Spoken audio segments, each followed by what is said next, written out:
Hi, family, and welcome back to Xhosachick TV. So, hopefully, you're all having a wonderful Tuesday, and welcome back to Xhosachick TV with me, Zoliswa. And hope everybody is having a wonderful day and merry. So, we know we are in Christmas mood. You can see we've got red lips and so on. We can do red nails because we don't have red nail polish. We ran out of red nail polish, and yeah, maybe tomorrow when we go do shopping, we'll bring some red nails back home. But we tried with the lips, so hope everybody will have a wonderful festive. And yeah, so after a long time missing in action again, oh gosh, the things we do in this channel. So after we've been missing in action, the last time we spoke, we were fighting with Abelung. Remember, Bestuga Belung. But yeah, after that, we went missing in action. The reason why we went missing in action, it was just too much was happening. It was the local government elections. It was, yeah, everything else. So without wasting any time today, yeah, as we are back on with Xhosachick TV. So what we do on Tuesdays, it's Thinking Thanks Tuesdays. And Thinking Thanks Tuesdays, it's all about current affairs, what's happening. I love news. I don't know if there's any other person out there which can easily say they love news. So I love news. And I also love to say my 2 cent opinion on what I think of our leaders.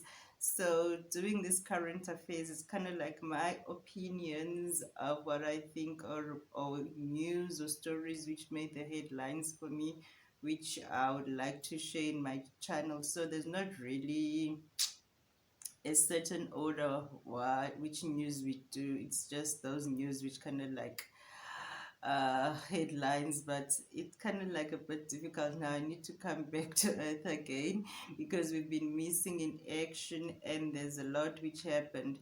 And also what I do is I normally go back to my stories which I've done to go do some sort of most of the stories are continuous stories. So for example, the Zulu royal family story. Now and again, we'll still go back to the story if there's anything developing in the royal family and so on. So that's how we do news.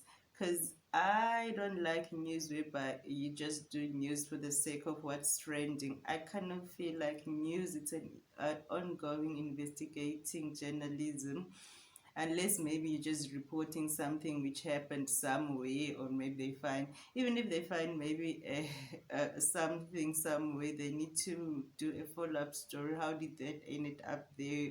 Who did it belong to? Who, what, when, how? Yes, so anyway, let's go back to the news. So as we all know, the recent news which were happening, and there was also memorial services and so on, is that Frederick Willem de Klerk passed away. If you're a South African, you know who's Willem de Klerk. Everybody knows. There's even songs about most of songs we know, which were struggle songs. They used to talk about de Klerk and Porter. So before we even went to school and did history and all of those crap, we knew that de Klerk and Porter and Verwoerd were the state enemies of black people. But anyway, after all these years, F. de Klerk passed away. So if you want to know who was F. de Klerk, let's just see here what they're saying. De Klerk was a controversial figure among many sections of South African society, all for different reasons. He received many awards, including the Nobel Peace Prize. So let's just do the Wikipedia of with de Klerk, might as well. So this is apparently the person when most people, I don't know, most people want to believe that de Klerk is the one which made 1994 possible. But if you are a history student or if you are a researcher, you'll know that's bull. South Africa gave up on that apartheid thing because of sanctions and also being boycotted by international committees and international organizations and also business. So the apartheid was starting to affect South African economy. So that's what was happening. So it says here, Frederick Willem de Klerk was 18 March 1936 till November 2021, was a South African politician and Nobel Peace Prize laureate who served as state president of South Africa from 1989 to 1994 and as deputy president from 1994 to 1996. As South Africa's last head of state from the era of white minority rule, he and his government dismantled the apartheid system and introduced universal suffrage, ideologically a conservative and an economic liberal. He led the National Party NP from 1989 to 1997. Born in Johannesburg to an influential Afrikaner family, de Klerk studied at Potchefstroom University before pursuing a career in law. Joining the NP, to which he had family ties, he was elected to parliament and sat in the white minority government of P.W. Botha, holding a succession of ministerial posts. As a minister, he supported and enforced apartheid, a system of racial segregation that privileged white South Africans. After Botha resigned in 1989, de Klerk replaced him first as leader of the NP and then as state president. Although observers expected him to continue Botha's defense of apartheid, de Klerk decided to end the policy.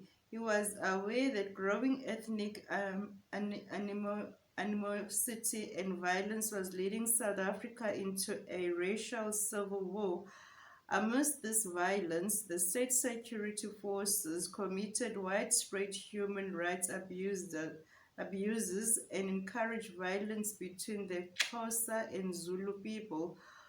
Although de Klerk later denied sanctioning such actions, he permitted anti-apartheid marches to take place, legalized a range of previously banned anti-apartheid political parties, and freed imprisoned anti-apartheid activists such as Nelson Mandela. He also dismantled South Africa's nuclear weapons program. De Klerk negotiated with Mandela to fully dismantle apartheid and established a transition to universal suffrage. In 1993, he publicly apologized for apartheid's harmful effects. He oversaw the 1994 non-racial election in which Mandela led the African National Congress (ANC) to victory. De Klerk's NP took second place. De Klerk's NP took second place. De Klerk then became deputy president in Mandela's ANC-led coalition, the Government of National Unity. In this position, he supported the government's continued liberal economic policies but opposed the Truth and Reconciliation Commission, set up to investigate past human rights abuses because he wanted total amnesty for political crimes. His working relationship with Mandela was strained, although he later spoke fondly of him. In May 1996, after the NP objected to the new constitution, de Klerk withdrew it from the coalition government. The party disbanded the following year and reformed as New National Party. In 1997, he retired from active politics and thereafter lectured internationally. De Klerk was a controversial figure among many sections of South African society, all for different reasons. He received many awards, including the Nobel Peace Prize for dismantling apartheid and bringing universal suffrage to South Africa.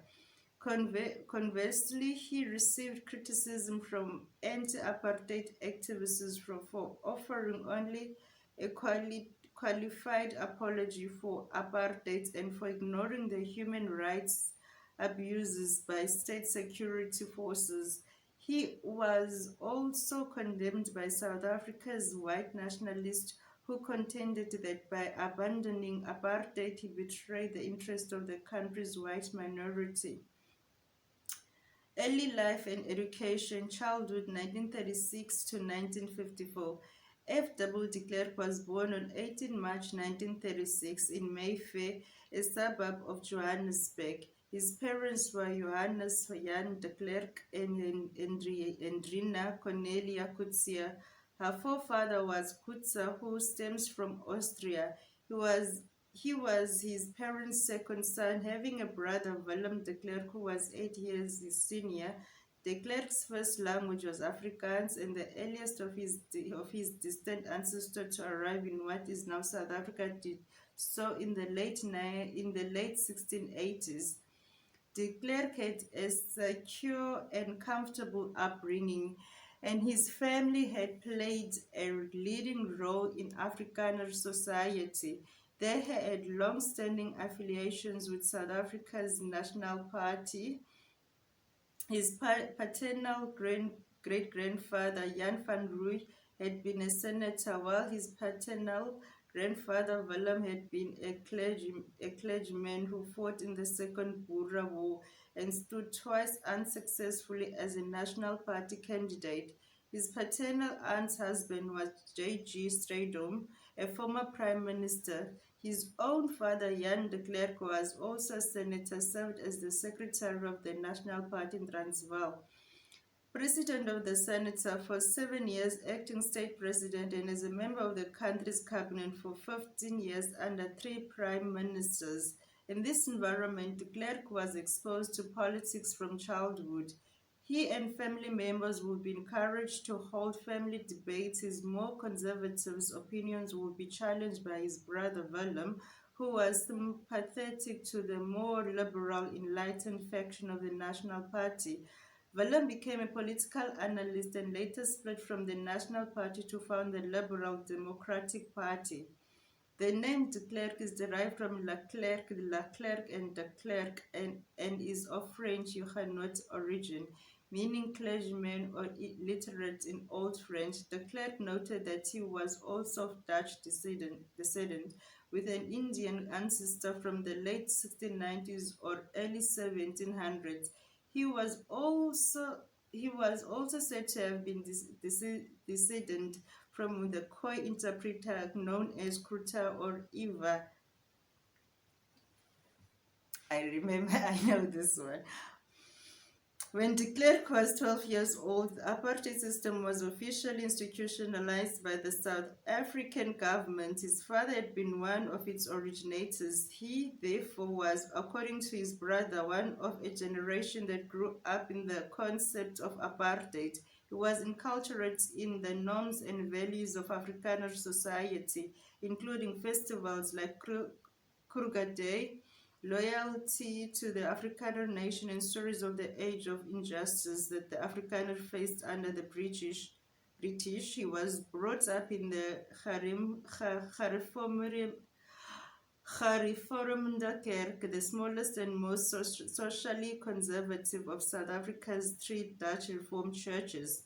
The de Klerk family moved around South Africa during his childhood, and he changed schools 7 times over 7 years. He eventually became a boarder at the Monument High School in Krugersdorp, where he graduated with a first-class pass in 1953.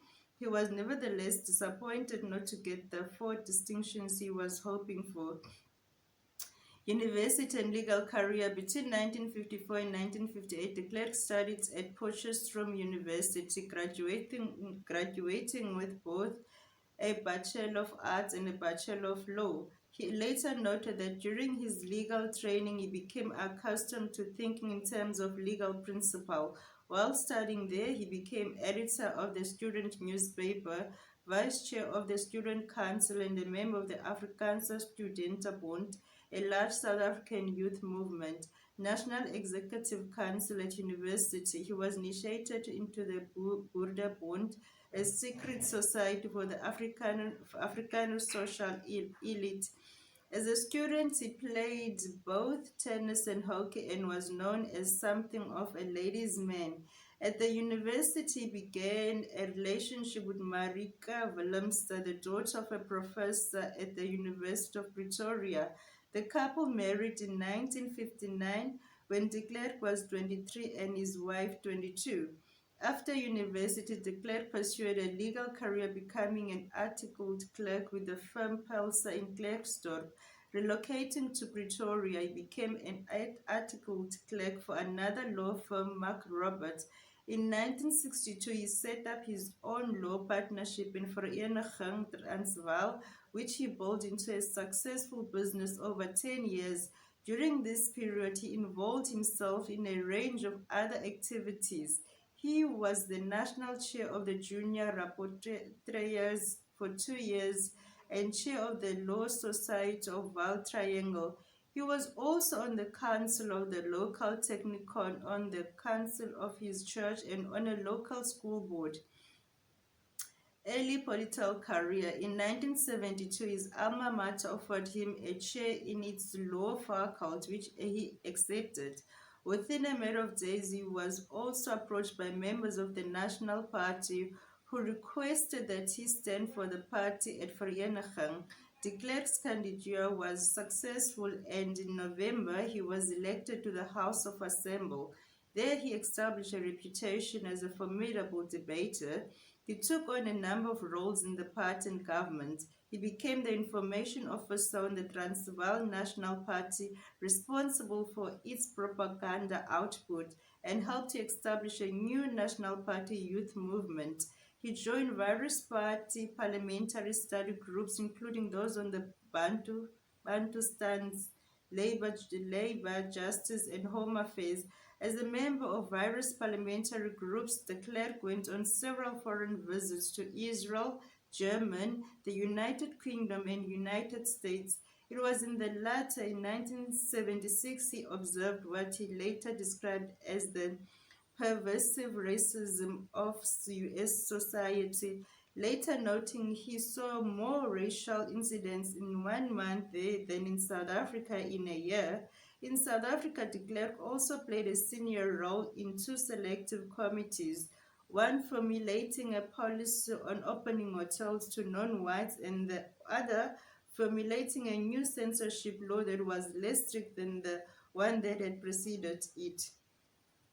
In 1975, Prime Minister Jan Vorster predicted that de Klerk would one day become leader of South Africa.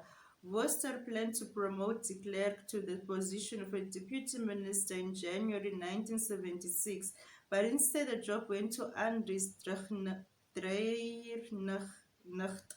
In April 1978, de Klerk was promoted to the position of Minister of Social Welfare and Pensions. In this role, he restored full autonomy to sporting control bodies which had for a time been under the jurisdiction of the government. As Minister of Post and Telecommunications, he finalized contracts that oversaw the electrification of that sector.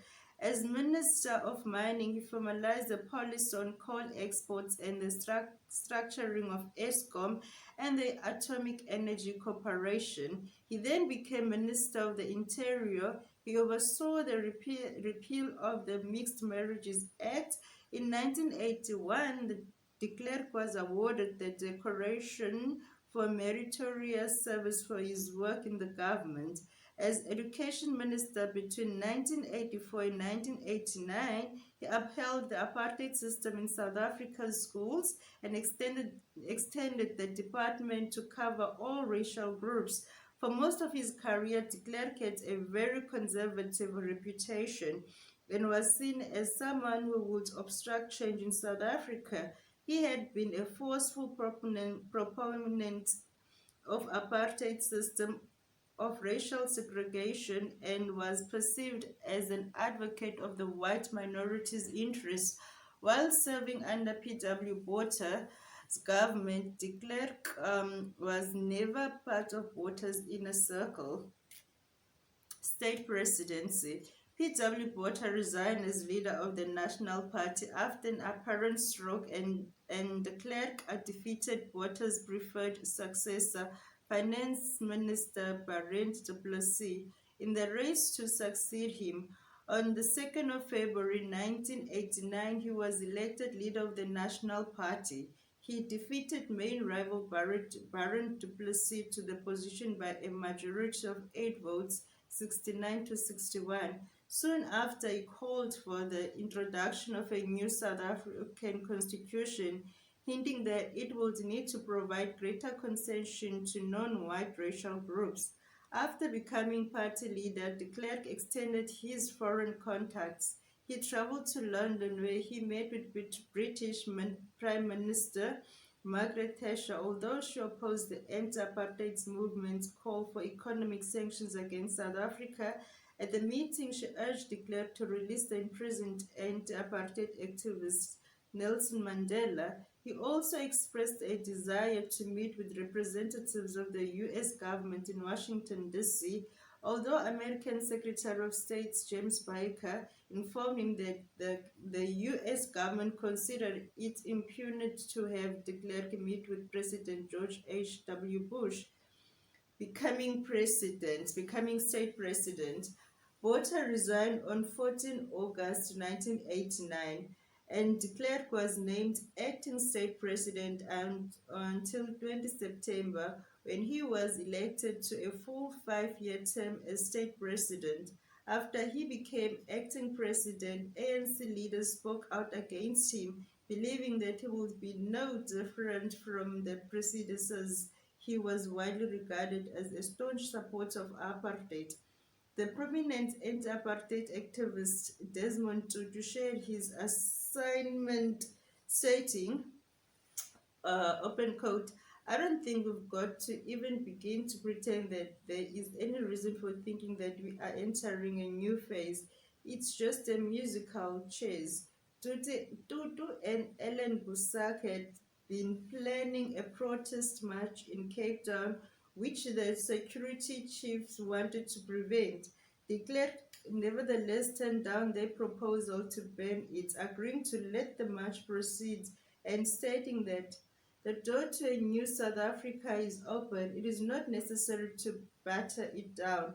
The march took place and was attended by approximately 30,000 people. Further protest marches followed in Grahamstown, Johannesburg, Pretoria, and Durban. De Klerk later noted that his security forces could not have prevented the marches from gathering. The choice, therefore, was between breaking up an illegal march with all of the attendant risk of violence and negative publicity, or of allowing the march to continue, subjecting to conditions that could help to avoid violence and ensure good public order. This decision marked a clear departure from the Botha era. As president, he authorized the continuation of secret talks in Geneva between his National Intelligence Service and 2 exiled ANC leaders, Thabo Mbeki and Jacob Zuma. Oh, wow. In October, he personally agreed to meet with Tutu, Busak, and Frank Chikane in a private meeting in Pretoria. That month, he also released a number of elderly anti-apartheid activists then in prison, including Walter Sisulu. He also ordered the closure of the National Security Management System. In December, he visited Mandela in prison, speaking with him for 3 hours about the idea of transitioning away from white minority rule. The collapse of the Eastern Bloc and the dissolution of the Soviet Union meant that he no longer feared that Marxists would manipulate the ANC. As he later related, the collapse of the Marxist economic system in Eastern Europe serves as a warning to those who insist on persisting with it in Africa. Those who seek to force this failure of a system on South Africa should engage in a total revision of their point of view. It will be clear to all that is not the answer here either. On the 2nd of February 1919, in an address to the country's parliament,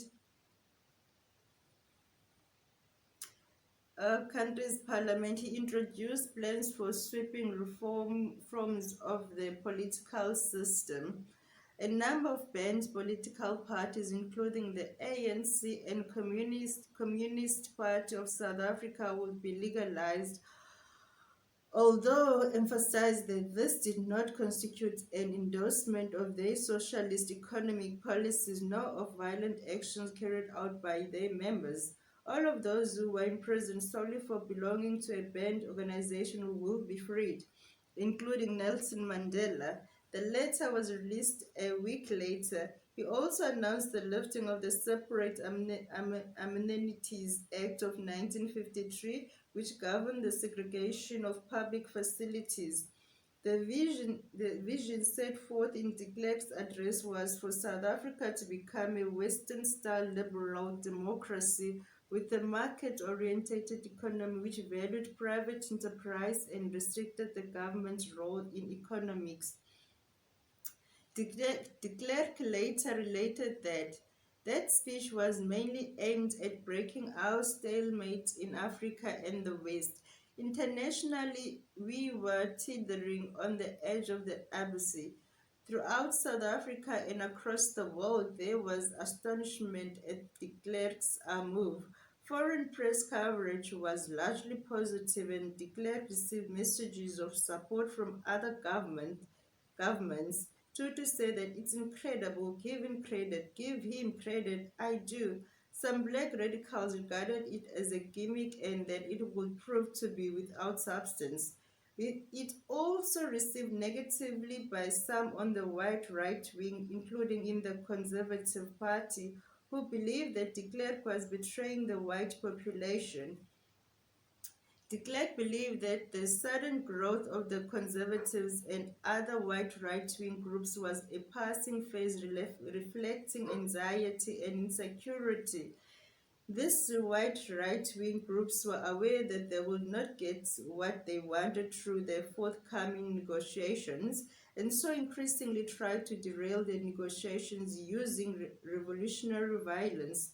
The white-dominated Liberal Democratic Party, meanwhile, found itself in limbo, as de Klerk embraced much of the platform it had exposed, leaving it without a clear purpose. Further reforms followed. A membership of the National Party was opened up to non-whites. In June, Parliament approved new legislation that repealed the Natives Land Act 1913 and Native Trust Land Act 1936. The Population Registration Act, which established the racial classificatory guidelines for South Africa, was rescinded. In 1990, de Klerk gave orders to end South Africa's nuclear weapons program. The process of nuclear disarmament was essentially completed in 1994. In 1991, the existence of the nuclear program was not officially acknowledged before 1993. Negotiations toward universal suffrage. His presidency was dominated by the negotiation process mainly between his NP government and the ANC, which led to the democratization of South Africa. On 17 March 1994, de Klerk held a whites-only referendum on ending apartheid, with the results being an overwhelming yes vote to continue negotiations to end apartheid. Nelson Mandela was distrustful of the role played by de Klerk in the negotiations, particularly as he believed that de Klerk was knowledgeable about third force attempts to foment violence in the country and destabilize the negotiations. De Klerk's possible role in the third force came to the attention of the Truth and Reconciliation Commission, but was ultimately never clarified. De Klerk was accused by writer Anthem of complicity in the violence among the ANC, the Inkatha Freedom Party, and the elements of the security forces. He also accused de Klerk of permitting his ministers to build their own criminal empires. On 17 July 1994, the Upayotong massacre by the Inkatha Freedom Party occurred, killing 45 people. The massacre caused a resurgence of international pressure against South Africa over claims of police collusion, leading to a weaker position at the negotiation tables for National Party. The Goldstone Commission concluded there was no evidence of police collusion in the massacre. On 30 April 1993, de Klerk issued an apology for the actions of the apartheid government, stating that it was not our intention to deprive people of their rights and to cause misery, but eventually apartheid led to just that. Insofar as to what occurred, we deeply regret it. Yes, we are sorry. Tutu urged people to accept the apology, stating that saying sorry is not an easy thing to do. We should be magnanimous and accept it as a magnanimous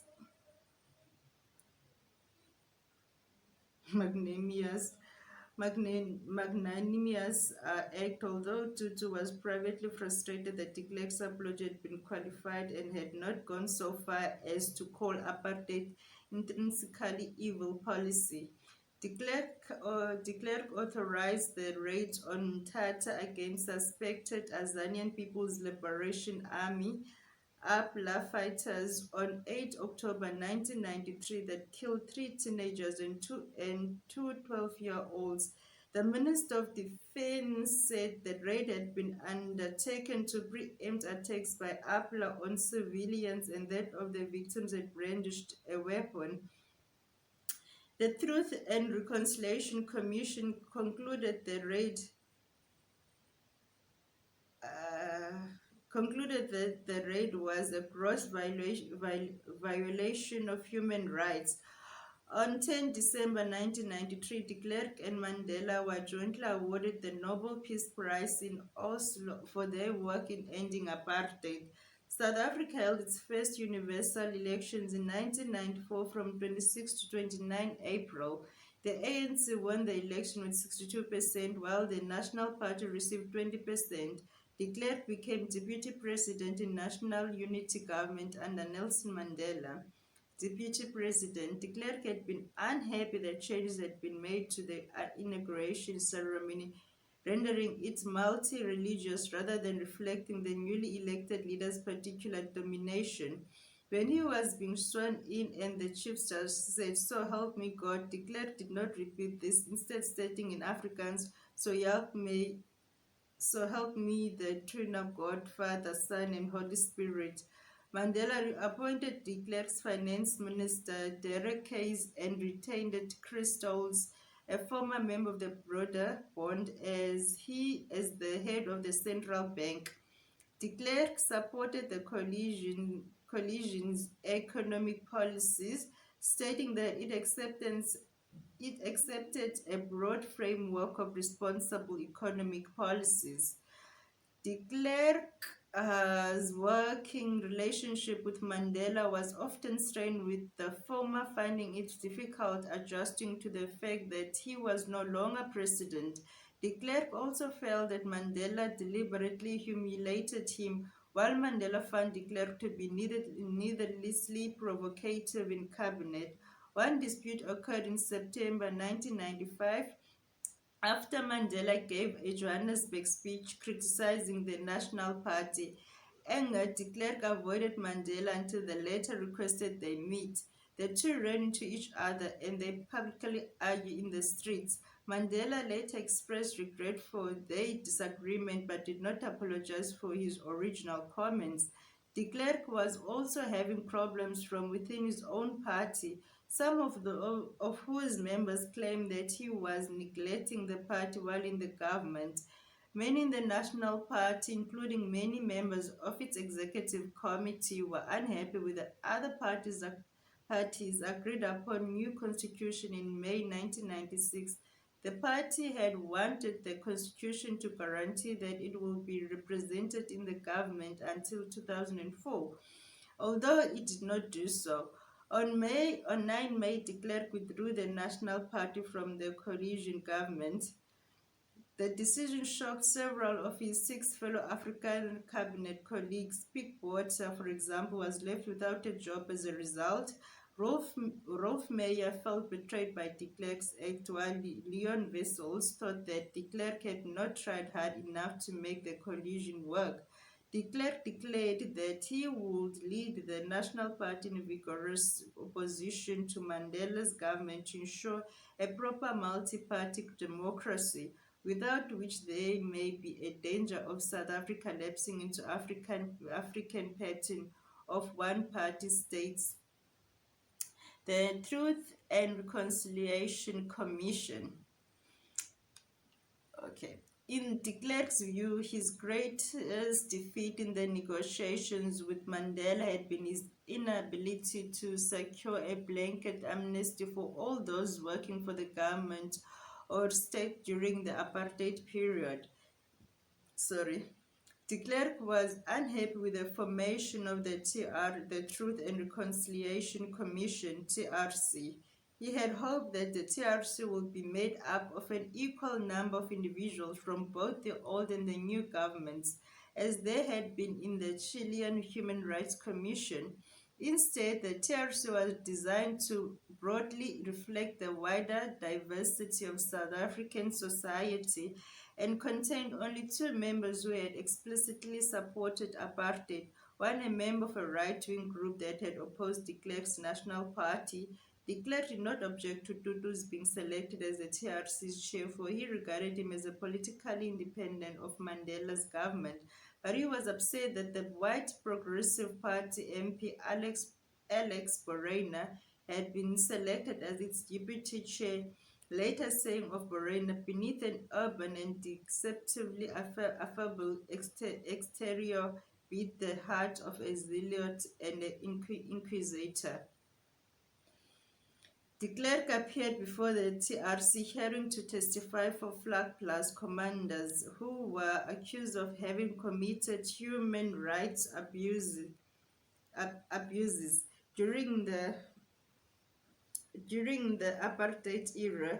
He acknowledged that security forces had resorted to unconventional strategies in dealing with anti-apartheid revolutionaries, but that within my knowledge and experience, they never included the authorization of assassination, murder, torture, rape, assault, or the like.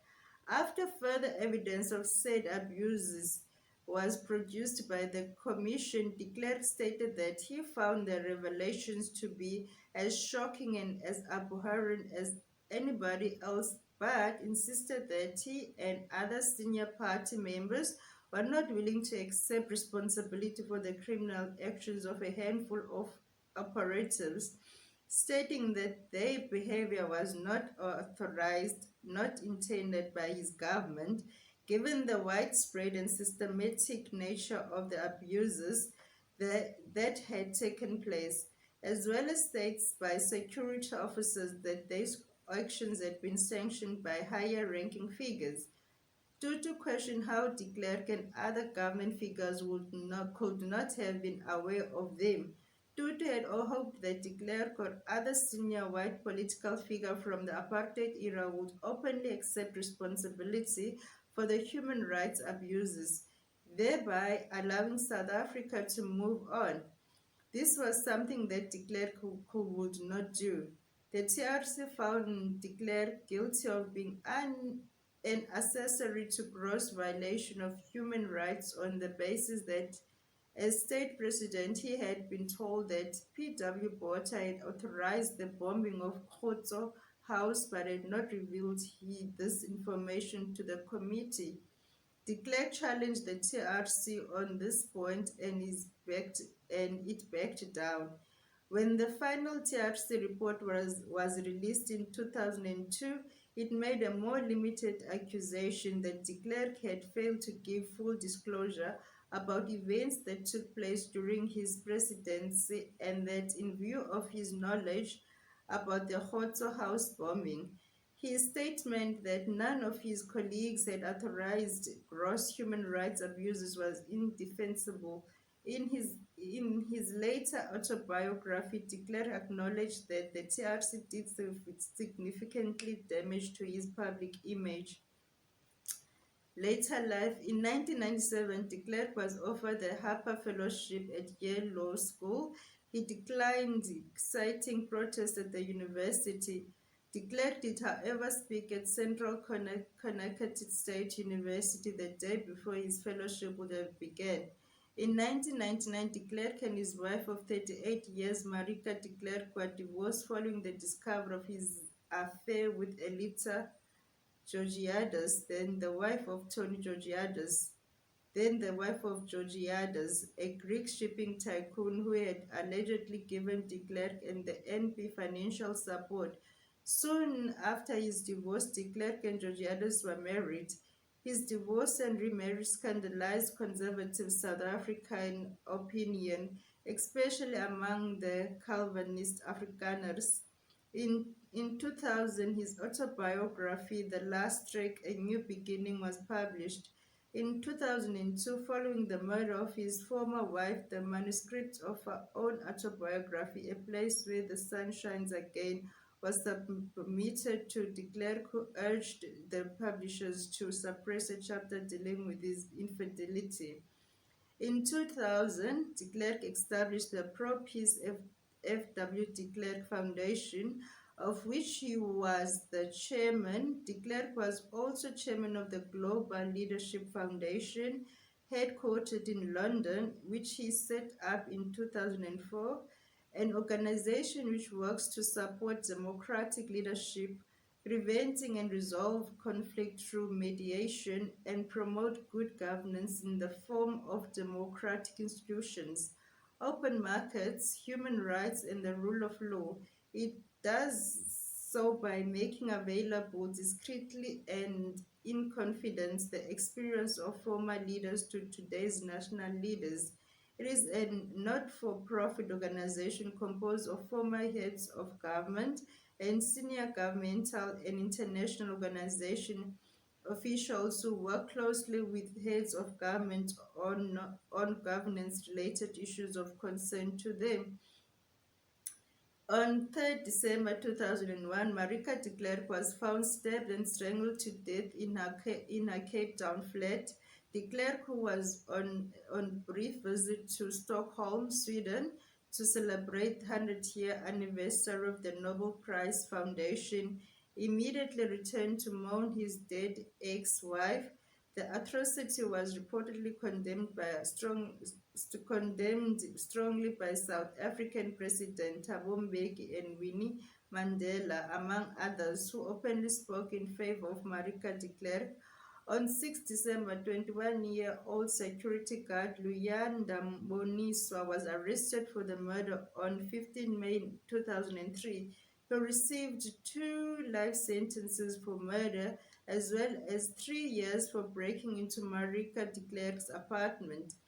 In 2005, de Klerk quit the New National Party and sought a new political home after the NNP merged with the ruling ANC.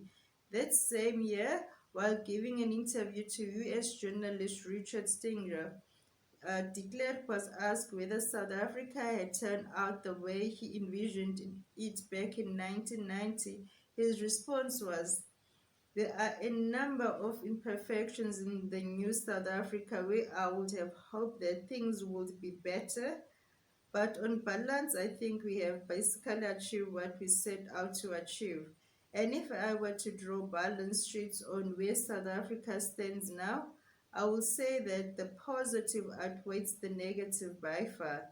There is a tendency by commentators across the world to focus on the few negative which are quite negative, like how are we handling AIDS, like our role versus Zimbabwe. But the positives, the stability in South Africa, the adherence to well-balanced economic policies, fighting inflation, doing all the right things in order to lay the basis and the foundation to sustain economic growth are in place. In 2008, he repeated in a speech that despite all the negativity facing South Africa, he was very positive about the country. In 2006, he underwent surgery for a malignant tumor in his colon. His condition deteriorated sharply and he underwent a tracheotomy after developing respiratory problems. He recovered and on 11 September 2006 gave a speech at Kent State University Stark campus. In January 2007, de Klerk was a speaker promoting peace and democracy in the world at the Towards a Global Forum New Democracy event in Taipei, Taiwan, along with other dignitarians,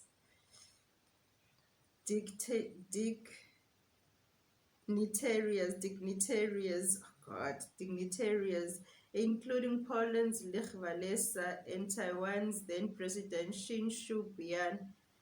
De Klerk was an honorary patron of the University Philosophical Society of Trinity College Dublin, an honorary chairman of the Baruch Society for International Cooperation.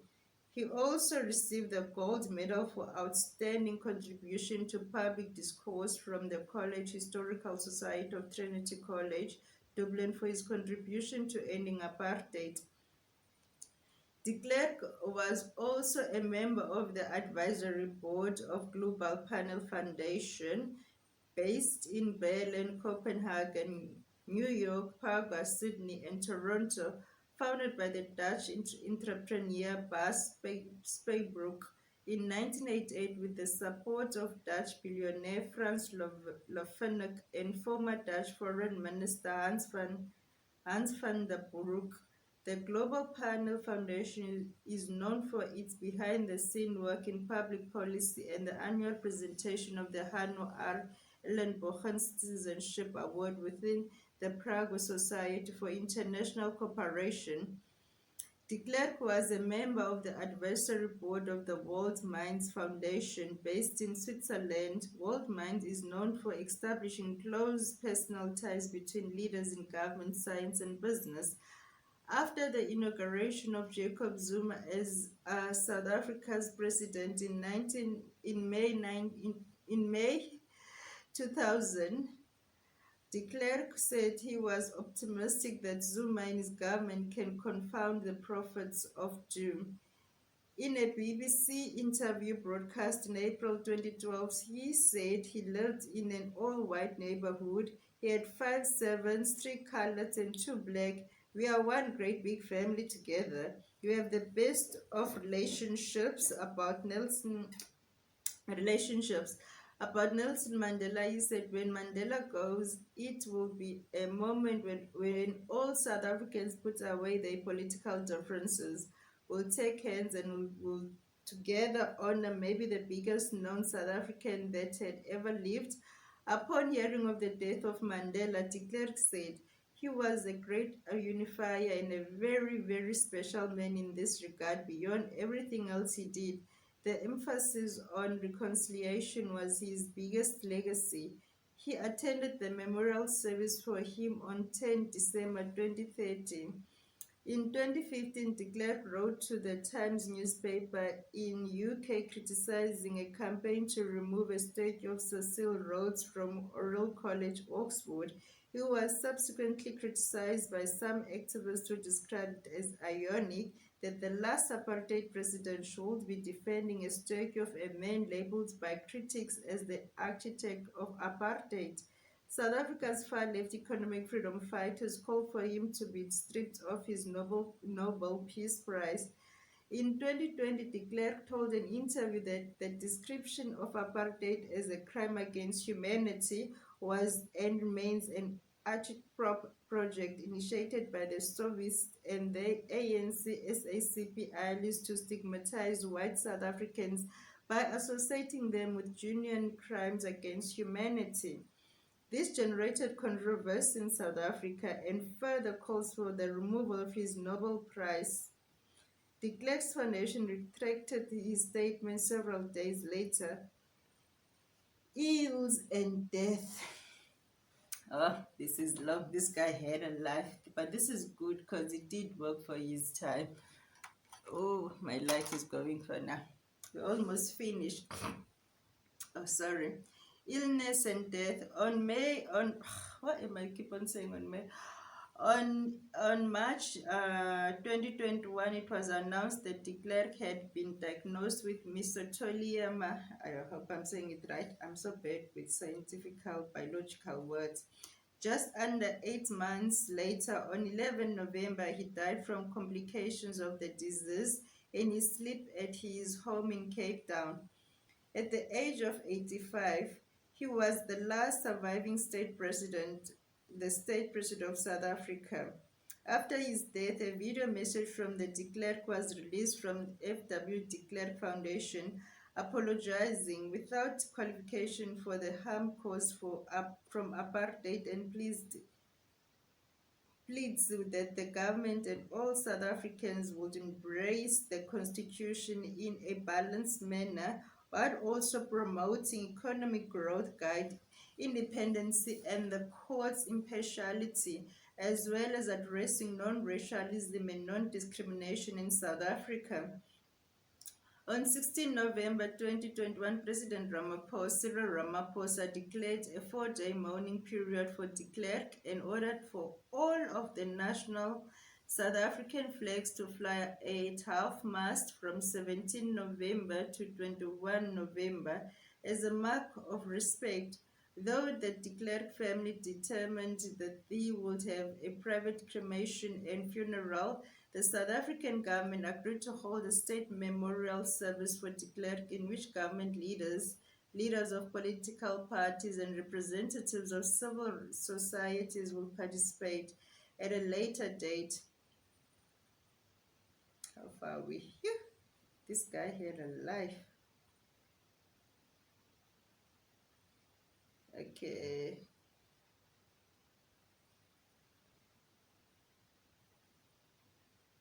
Political position.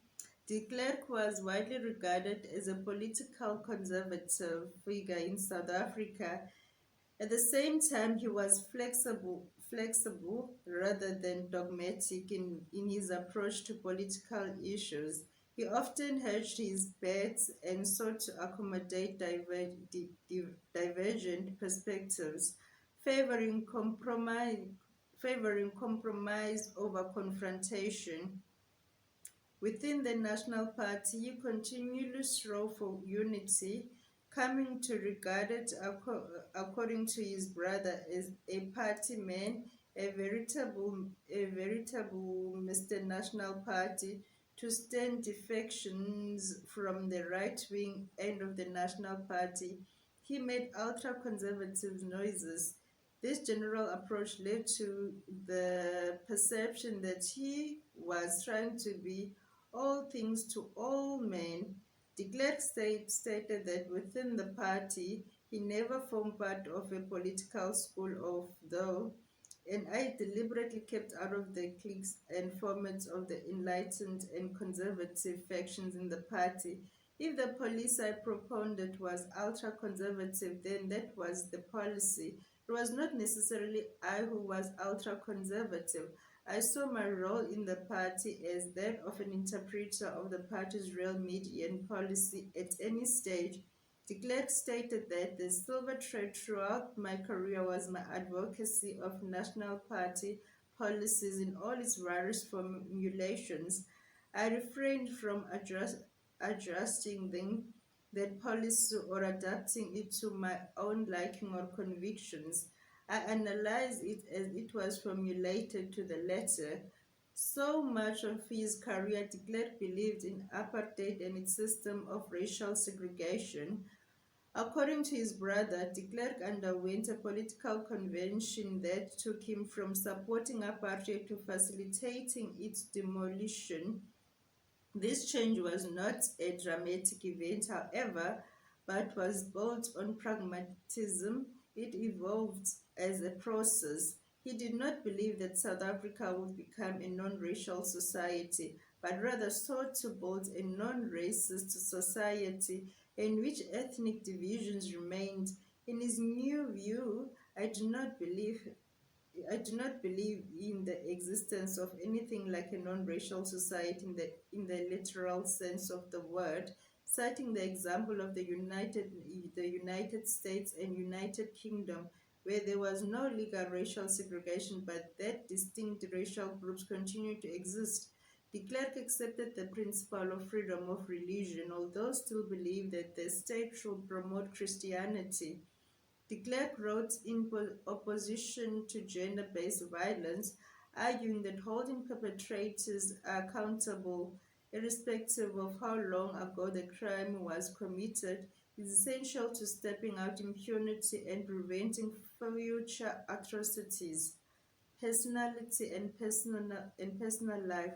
Glad and Blanton stated that de Klerk's political choices were undergirded by self-confidence and commitment to common good. His brother Willem stated that de Klerk's demeanor was marked by soberness, humility, and calm, that he was an honest, intelligent, and open-minded individual, and that he had a natural cordiality and a solid sense of courtesy and good manners. He felt that de Klerk's charisma came not from an exceptionally strong individualism, but from his relationality, logic, and balance. He was, according to de Klerk, a man of compromise rather than a political innovator or entrepreneur. Balaam stated that he keeps an ear to the ground and is sensitive to the slightest tremors, and that it was this which made him a superb politician. Willem also stated that his brother was a team man who consults others, takes them into his confidence, honestly shares information with his colleagues, and has a knack of making people feel important and at peace. His former wife Marika described de Klerk as being extremely sensitive to beautifully things, exhibiting something akin to an artistic temperament. Willem also noted that in the most profound sense, de Klerk was driven by his concern for Afrikanerdom and the survival of his own people in the fatherland.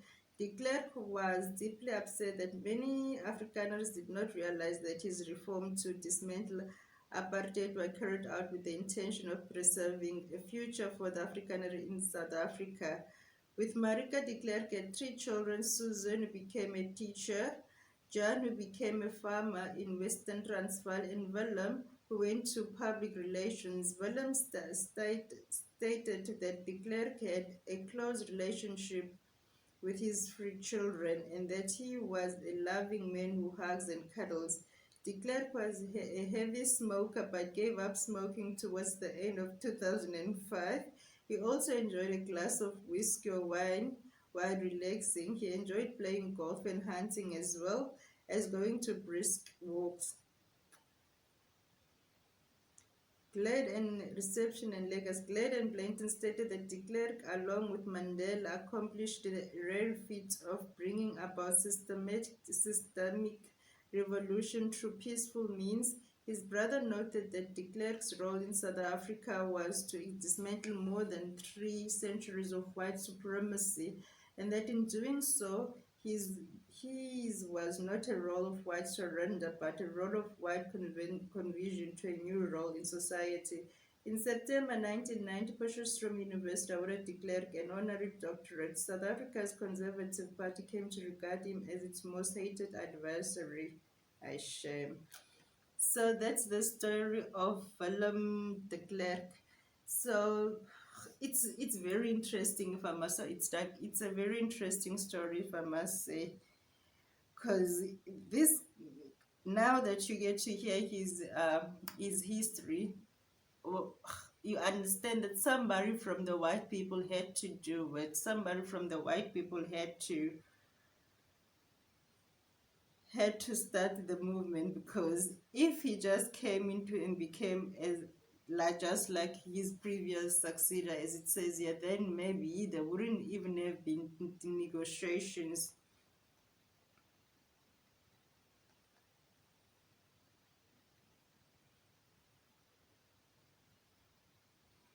So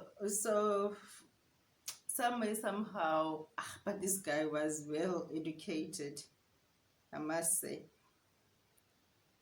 Okay, I wanted to do, if I, let's see if I'm gonna find it. If I don't find it, I'm gonna leave it. So this is the stem, which is the national anthem of South Africa. So, but this one,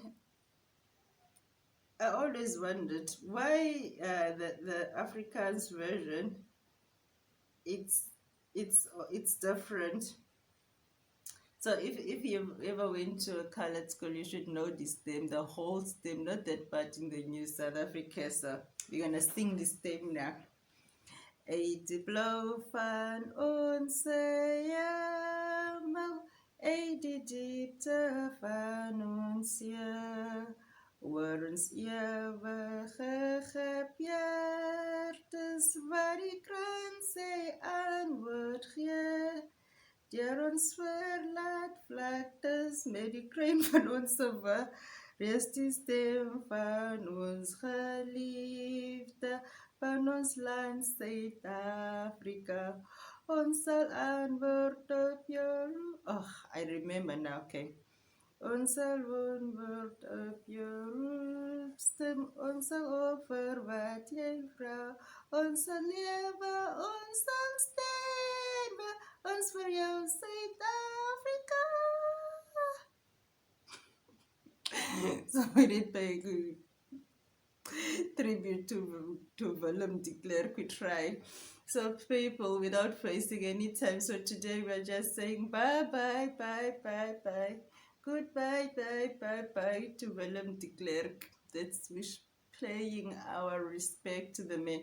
But truth be told, this guy have done a lot when it comes to his life and so on. But the reason why I was interested in the cause, there's something which I saw in the Protea Eva kind of thing with the original Bushmen about the de Klerks. So I always wondered that the de Klerks actually do have some sort of Khoi blood in them, because that's one thing I've always wondered. So when I got to see this, the Dutch, the France, whatever, and also part of the Khoi blood in the de Klerks, I always was curious about that. So yeah.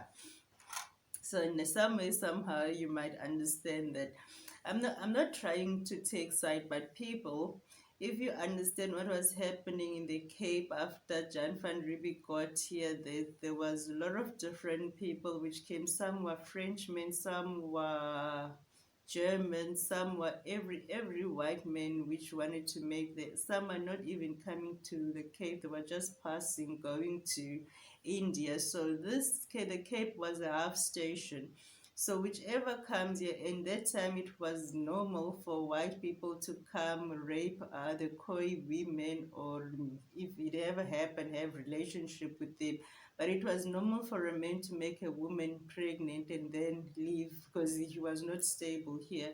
So when it comes to mixed blood, mixed racials in South Africa in those times, there was a lot. So there was white people which couldn't go anywhere because they were South African, as much as their forefathers were born somewhere else. Others were part of South Africans, because sometimes once you find a light skinned person and then a white person, the child which you give birth, black people, we are not just dark black, we are black and we're still light skinned. So a light skinned black person and a white person, the child which they get normally it becomes like a mixture of a yellow child. It's not black child, it's not white child, it's just a nice olive color child. So you can understand now, some were not colored enough, some were not white enough, others were too white, and others were too black. So it was a whole mixture. But anyway, we've heard the story of how our former president F.W. de Klerk lived his life. He was quite an interesting man, and there's some of the stuff which I remember. Also, the story about his first wife being murdered in, I think it was in Pentry Space Seaport. I remember that story, and then the Luyanda guy was the one which was arrested for that murder. I remember that story. It was just something, another one. But anyway, family, hopefully you'll have a wonderful day. We're not going to drag it today. We're just going to do this one part because it's quite a long reading, and it was also interested for a person to do your own research. Try to find out who's the man, what did the man contribute into. You don't have to like a person to do a research about a person, and you don't have to like a person to be able to change your mind about a person, whatever you thought about the person. I'm not saying that F.W. de Klerk was a good man, because he contributed in apartheid, and he was also part of the funders. Even his family is also part of the funders of the apartheid.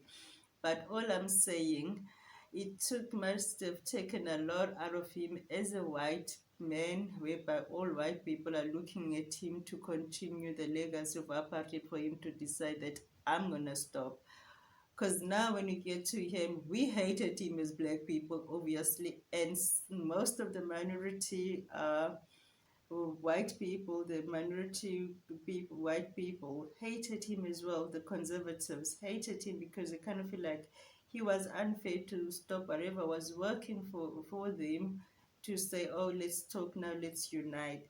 So I kind of understand in what position he was, but he was a very strong man. And yes, there's still more to find out about him and whatever his presidency, his life now, because we might find out, if we were not too lazy to do our own researches as South Africans, especially us black people, we might find out more stuff, more information from maybe the things we used to do, or the committees we used to share.